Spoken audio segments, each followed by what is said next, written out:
সিরাজগঞ্জে যুবদলের ৪৭তম প্রতিষ্ঠা বার্ষিকী উপলক্ষে আলোচনা সভা ও বর্ণাঢ্য র্যালি অনুষ্ঠিত হয়েছে।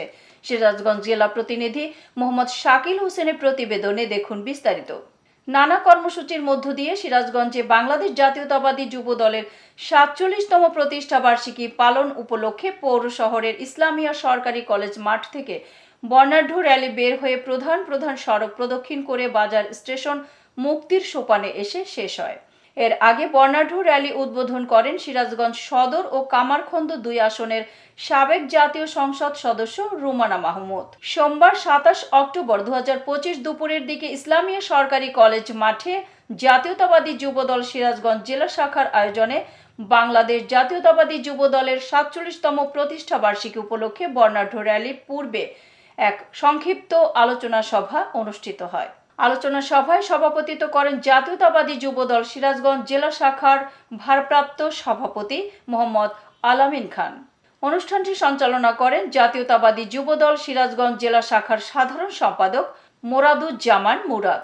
এ সময় উপস্থিত থেকে প্রধান বক্তা হিসেবে বক্তব্য রাখেন বিএনপির কেন্দ্রীয় নির্বাহী কমিটির সদস্য ও জেলা বিএনপির সাধারণ সম্পাদক মোহাম্মদ সাইদুর রহমান বাচ্চু, সিরাজগঞ্জ জেলা বিএনপির সহ সভাপতি আনিসুজ্জামান পাপ্পু, বীর মুক্তিযোদ্ধা আজিজুর রহমান দুলাল, সিনিয়র যুগ্ম সাধারণ সম্পাদক ভিপি শামীম খান, যুগ্ম সাধারণ সম্পাদক নূর কায়েম সবুজ, মুন্সি জাহেদ আলম, মোস্তফা নোমান আলাল, মোহাম্মদ হারুনুর রশিদ খান হাসান, সাংগঠনিক সম্পাদক আবু সাইদ সুইট, সদর থানা যুবদলের সাধারণ সম্পাদক তহিদুল ইসলাম তহিদ, জাতীয়তাবাদী স্বেচ্ছাসেবক দলের যুগ্ম আহ্বায়ক সানোয়ার হোসেন সানু, মোহাম্মদ রাকিবুল ইসলাম রাকিব, জাতীয়তাবাদী ছাত্র দল সিরাজগঞ্জ জেলা শাখার সভাপতি জুনায়েদ হোসেন সবুজ, সাধারণ সম্পাদক মোহাম্মদ সিরাজুল ইসলাম সিরাজ সহ বিভিন্ন উপজেলার জাতীয়তাবাদী যুবদল নেতাকর্মীরা র্যালিতে যোগদান করেন।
মাঠের পাশাপাশি তারা চারাটাও করে দূরে মাঠ রেডি হলে চারাটা বপন করে তাকে যত্নআত্তি করে তাকে সোনালী ধানে পরিণত করেন।